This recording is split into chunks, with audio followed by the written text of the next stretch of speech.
So is this still Art House Hits? Is that the name that we're Yeah, sticking that's with? the name we're going with for now. Okay, well, welcome to Art House Hits.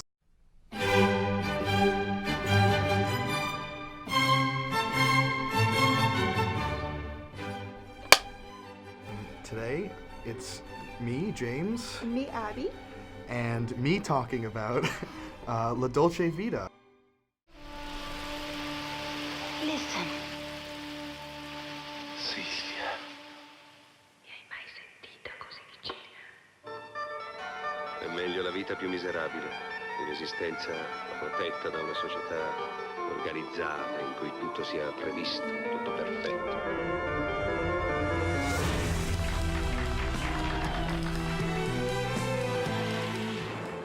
First, I guess we should talk about how we feel about the film as a whole, like having just watched it.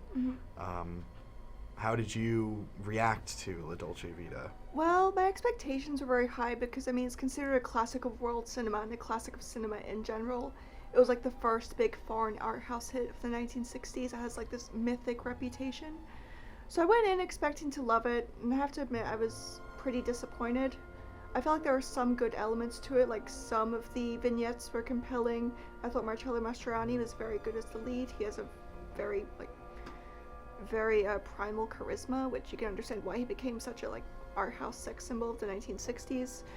But overall, the film was just way too long, and just it could have ended much earlier than it did. And also, it's very shallow. A lot of the time I was wondering, why am I watching this? Yeah, I tend to agree. I've never been a big Fellini fan. Me neither. People really love him. People kind of worship him. He's seen as an icon in world cinema history, and I can give him that. You know, he's had his time. He's had a huge career. He's been very successful. But, you know, I picked this film because I felt like there's stuff to be said about it. It's regarded as a classic, but I have mixed feelings about it. I too feel like it's a bit bloated. Not much goes on. I think, again, Marcello Mastroianni is very good at being detached, and that's really the whole point of the movie, right? Is that he is completely detached from reality and from life and from the possibility of La Dolce Vita, or like a sweet life. He can't achieve it even though he comes close, because he doesn't understand what actually matters, and he distances himself from that. And you can get that meaning, and I see what the movie's going for, but it's hard to watch. Like you said, there are moments that are really great. Like the ending on the beach, I think is fantastic. There's some really good use of sound in the film, with the nature recordings. And also with the opening sequence with the helicopters, which is Right. kind of mirrored at the end with the encounter on the beach, which I thought was pretty clever. I agree, yeah. I think the opening sequence with the helicopters carrying the statue of Christ is really eye-catching. It's great because it really embodies the whole idea of the film, like this kind of false carrying of some hope or light. But, you know, overall, it's a good movie to watch once and think about, and then never really have to come back to again, because you can check it off the list of like, this is the canon and I have to watch it. Yeah, I pretty much had the exact feeling once it was over. I was like, okay, I've finally seen this major classic. I don't really feel the need to watch it again. Yeah. Maybe I'll go back and watch certain sections, because I mean, I liked the first section with him and Maddalena, the rich heiress. I like her reappearances throughout the film, and they're I think fun. she's the best Of the like foil for him in the movie, Yeah. because she is just as distanced as broken as him in similar ways, because they're all distanced and unattached from reality in distinct ways, all the women he is with, but she is on a parallel with him. And so there's that scene at the party when they're ghost hunting, and she puts him in the room and it's like, we should get married, like I actually think I love you, and then disappears. I love that sequence. Yeah, that might be my favorite sequence in the whole thing. Like, everything about it, the acting, the way it's filmed, I thought was pretty much perfect. But the rest of the film rarely, if ever, comes close to reaching the perfection of that sequence. Yeah, I agree. On that note, I mean, I think we're both in agreement that it's not as good as the hype machine says it is. But I think we should talk maybe about why we think it's been canonized and why it stays in this canon for so long, even with all these cycles of critical reevaluation that the film canon has gone through. Why is La Dolce Vita safe, and why is it held on a pedestal? It's not enough to call Fellini a filmmaker. He was a maestro. He was cinema. Well, if I can begin, I think part of the reason was that, I mean, it won the Palme d'Or at Cannes, so it became like this instant classic with that validation. And the fact that it was such a huge success both in Europe and the US, I mean, it was one of the first foreign language films to really break out in the US in the 1960s. It got nominated for several major Oscars. It kind of launched the careers of Fellini and Mastroianni in the US.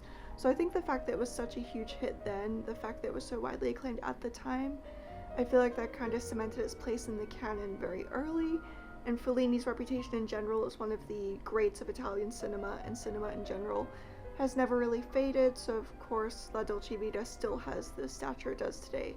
And also the iconic sequence in the Trevini fountain with Marcello and Silvia the actress, that's become such a famous moment in cinema history. I think that whole scene alone has maybe helped it retain its stature a bit. Yeah. I think a lot of it too comes from the way critics have approached it through time, because when I rewatched this, I was going through especially Roger Ebert's review, because he's kind of helped popularize it to a degree, or he did. He named it, like I said, his favorite film of all time, and his review kind of reflects what I think has made it stick, and it's the fact that it kind of, Marcello, his character, is this kind of weird fantasy for a lot of these film journalists. Like, I read lots and lots of reviews about this movie, and so many of them say, like, oh, like, he reminds me so much of my career, like, he's an entertainment journalist, and oh, he's always drinking and all this stuff.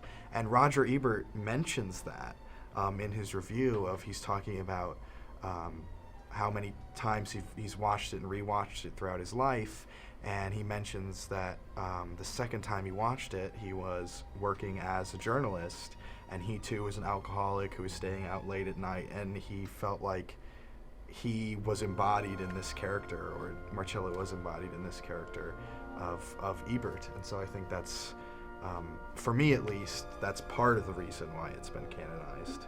That definitely makes a lot of sense. I think it was probably good that you went and read a lot of reviews. I probably should have done that as well. Yeah, so I'm never gonna say don't watch it. It's part of the canon whether we like it or not, and I think that we have to appreciate that fact. But I also think that it's kind of good to watch these movies and maybe think a little bit more about why are they beloved, what influence have they had, and I think that's something for you guys to discover and think about on your own. We can't tell that all the way to you, so go out and watch it, give it a go.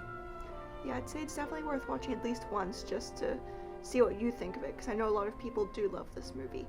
Yeah. But with that, I think that's all we have to say. So until next time, guys, it'll probably still be called Art House Hits then. Yep. See you next time. Awesome. Perfect.